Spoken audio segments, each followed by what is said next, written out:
కమ్మగిరి లక్ష్మీ నరసింహ దేవాలయం నుంచి పూల బాస్కాలకు అన్ని సిద్ధమయ్యాయి ఫ్రెండ్స్. ఈ పూల బాస్కాలు ఎందుకు తీసుకెళ్తున్నారో అనుకుంటా. పూల బాస్కాలు ఎందుకు తీసుకెళ్తున్నారో తెలుసా ఫ్రెండ్స్? లక్ష్మీ నరసింహస్వామి వివాహం కోసం. అవునండి, లక్ష్మీ నరసింహస్వామికి వివాహం గత పౌర్ణమి తెల్లవారుజామున 3 గంటలకు ఆయనకు వివాహం చేస్తారు. అసలు ఆయన వివాహం కథ ఏంటి అంటే, పెద్దలను తెలుసుకొని నేను తెలుసుకున్నది ఏంటి అని మాకు తెలిసింది మీకు చెప్తాను. సద్దల లక్ష్మమ్మ, లక్ష్మీదేవమ్మ ఇద్దరు భార్యలు నరసింహస్వామికి. అయితే వాళ్ళకు అప్పట్లోనే గొడవలు వచ్చి పడక సద్దల లక్ష్మీదేవి వచ్చేసి ఊరి పొలిమేళ్ళ గట్టుకు నిలబడిపోయిందనమాట. అక్కడికి వెళ్ళి నిల్చుంది ఆ తల్లి. లక్ష్మమ్మ మాత్రం కొండలేకి చేరి ఒక ప్లేట్ కింద అక్కడ నిలబడిపోయిందన్నమాట.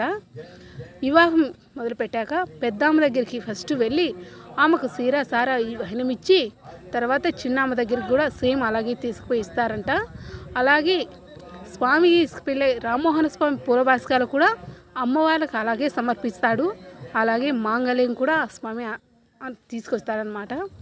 అంత తీసుకెళ్ళి ఈ పూల బాస్కాలు వివాహానికి మాత్రం ఆచరిస్తారు. ఇక్కడి నుంచి అందుకే తీసుకెళ్తున్నారనమాట. అప్పటి కాలంలో దేవతలకే కోపాలు ఇలా అలగట్లు ఉన్నాయి కాబట్టి ఫ్రెండ్స్, ఇప్పుడున్న ఆడవాళ్ళకు కూడా ఉన్నాయి. ఇప్పుడు ఆడవారు పుడతానే అసూయ పుడుతుంది అంటారు కదా, అది ఈ తల్లులకు కూడా ఫస్ట్ నుంచి ఉన్నదే, ఇప్పుడు కొత్తగా వచ్చిందేమి కాదని నాకు అర్థమైపోయిందనమాట. ఈ పూల బాస్కాలు చూడండి ఎంత అందంగా ఇచ్చారో. జనం అయితే అందరూ చేరుకున్నారు ఫ్రెండ్స్. ఇక్కడి నుంచి కమ్మగిరి వెళ్ళడానికి సమయం కరెక్ట్గా 3 గంటలు పడుతుందంట. 3-4 గంటలు పడుతుందంటే కొండలోకి వెళ్ళాలి కదా, వెళ్ళే వెహికల్స్ కూడా చాలా చిన్నగా వెళ్ళిపోవాలి, ఏమాత్రం ఇబ్బంది పెట్టకోకుండా. ఆ భగవంతుడే కొండ మీదకి జాగ్రత్తగా చేర్చుకుంటాడని ఇక్కడ స్వామివారు చెప్తున్నారు. ఈ చేసే వేడుకలన్నీ కూడా స్వామితో రామ్మోహన్ స్వామి చేతుల గుండానే జరుగుతాయి. రామ్మోహన్ స్వామి అయితే వచ్చారు, ఆయన రామ్మోహన్ స్వామి. ఇక్కడ గాలి పిచాసులు, సంతానం లేకపోవడం, ఆరోగ్యం బాగాలేకపోయిన వాళ్ళు, ఎవరైనా మనం అంటూ పడకుండా ఏదైనా చేస్తారు కదా, అవి కానీ ఇలాంటి అనేక సమస్యలకి రామ్మోహన్ స్వామి దగ్గర పరిష్కారం అయితే దొరుకుతుంది, అలాగే తీరుతుంది.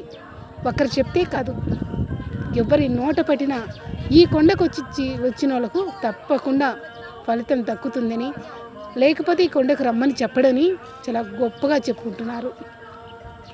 ఎవరికైనా మంచి ఉంది, చెడు ఉంది. గాలి పిశాచులు ఉండడం ఏంటి అని కామెంట్ పెడతారా? తప్పకుండా ఉంటాయి ఫ్రెండ్స్. దేవుడు నుండి ఎంత నిజమో అలాగే కర్మ పిశాచులు ఉండడం కూడా అంతే నిజం. ఏది తక్కువ అనుకోకూడదు. ఈశ్వర దేశాలు అందరికీ ఉంటాయి, అవన్నీ అహించి మనం చేరుకోవాలి. సో నేనైతే కమ్మగిరి అయితే బయలుదేరుతున్నాను ఫ్రెండ్స్.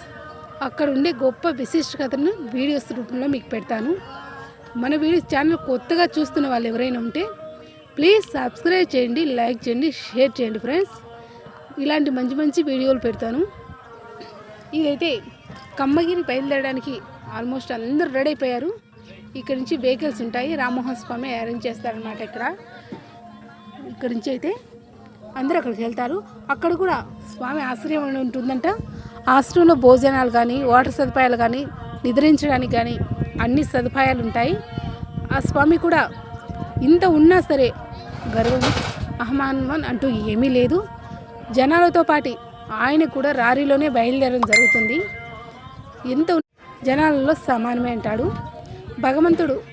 మనకు మంచిగా దర్శనమిచ్చి అందరూ ఆరోగ్యాలతో బాగుండాలని నేను మనస్ఫూర్తిగా కోరుకుంటున్నాను ఫ్రెండ్స్. ఎందుకంటే అందరూ బాగుంటేనే మనము బాగుంటాం. మనం మాత్రమే బాగుండాలనుకుంటే అది తప్పు. అందరూ బాగుండాలి, అందులో నేను ఉండాలి. చూడండి ఫ్రెండ్స్ ఎంత బాగా ఉందో వీడియోస్ అయితే. జనాలు అయితే పట్టట్లేదు ఇక్కడ. ఒక్కసారి ఆ పూలగంపం తగులితే చాలు అనుకునే వాళ్ళు చాలామంది ఉన్నారు. స్వామికి అయితే ఒళ్ళేకి వచ్చింది ఫ్రెండ్స్. స్వామి లక్ష్మీ నరసింహస్వామి ఒళ్ళేకి వచ్చారు. ఇప్పుడు పూల బాస్కం ఎత్తారనమాట. వాళ్ళు పూల బాస్కం వచ్చేటప్పటికి ఈ లక్ష్మీ నరసింహస్వామి ఒక పెద్ద కొండ ఎక్కి కమ్మగిరి నుంచి నాకు పూల బాస్కాలు వస్తున్నాయా లేదా అని చూస్తారంట. అంత గొప్ప సంకల్పమైన పూజకు ఈరోజు మనము రావడం నాకు చాలా ఆనందంగా ఉంది. స్వామి ఒళ్ళేకి వచ్చారు చూడండి. వివాహం కాని ప్రతి పిల్లలు కూడా స్వామి వారు ఉయ్యాల ఊపినట్టుగా చక్కగా ఎంత బాగా చూసుకుంటున్నారో. ఇప్పుడైతే పూల బాస్కం ఎత్తారనమాట స్వామికి. ఆ బాస్కం తగులితే చాలు అనుకునే వాళ్ళు వీళ్ళల్లో వందల మంది లేకపోలేదు. చూడండి, ఒక్క బాస్కమే కాదు ఫ్రెండ్స్, ఈ సంవత్సరం మనం ఏదైనా మంచిగా మొక్కుకొని మన కోరిక తీరితే వచ్చే సంవత్సరం మనకు ఉన్నంతలో 100 రూపాయలకి తెచ్చిన ఆ స్వామికి సంతోషమే అని చెప్తున్నాడు. అలా పూల బాస్కం బుట్టలో పెట్టుకొని నిష్ఠ నియమాలతో ఈ కమ్మగిరి లక్ష్మీ నరసింహస్వామి కొండకైతే ఎక్కాల్సి ఉంటుంది. ఈ వేడుకకు వెళ్ళడమే కానీ మనం తిరిగి రావాలంటే రామ్మోహన్ స్వామి ఎన్ని రోజులు ఉండాలి, ఎన్ని రోజులు ఉంటే మనకు మంచి జరుగుతుందో ఆయనే చెప్తారు. ఇక్కడ భోజన సదుపాయాలు కానీ మెయింటెనెన్స్ కానీ ఇక్కడ పెద్దవాళ్ళను చూసుకునే విధానం కానీ చాలా చక్కగా ఉంటుంది. ఎటువంటి ఇబ్బంది ఉండదు. స్వామి 2 రోజుల 3 రోజుల మనకు ఎన్ని రోజులు పడుతుందని చెప్తే అన్ని రోజులు ఆ కొండలోనే ఉంటారు. ఇదిగో లక్ష్మీ నరసింహస్వామి దేవాలయం. పూల భాస్కరతో స్వామి తరలి వస్తున్నారనమాట. ఈ కొండకు ఇక్కడ తరలి వస్తున్నారనమాట. స్వామిని చూడడానికి చాలా అందంగా ఉంటారు. ఇదిగో పూల భాస్కరంతో స్వామికి అయితే ఉగ్రం ఉంటుంది కాబట్టి ఇలా ఒక జనాలందరూ ఇలా తిరుగుతూ ఉంటారనమాట. పెద్దలు పిల్లలు ఎంతో సమానం లేకోకుండా ఈ కొమ్మగిరి కొండ క్షేత్రానికి అయితే వచ్చారు. ఓకేనా ఫ్రెండ్స్, చూస్తున్నారు కదా, వీడియో చాలా బాగుంటుంది. మనం కొండకు రానక్కర్లేదు, ఆత్మలో తలుసుకున్న ఆ మహానుభావుడి దర్శన భాగ్యం దక్కుతుందని నేను అనుకుంటున్నాను. పూల వంపు అయితే అతి జాగ్రత్తగా చేరుస్తారు. జనాలు అయితే పట్టకుండా చూడండి ఫ్రెండ్స్ ఎంత ఎక్కువగా ఉన్నారు. ఓకేనా ఫ్రెండ్స్, మంచాల ఫస్ట్ టైం చూస్తే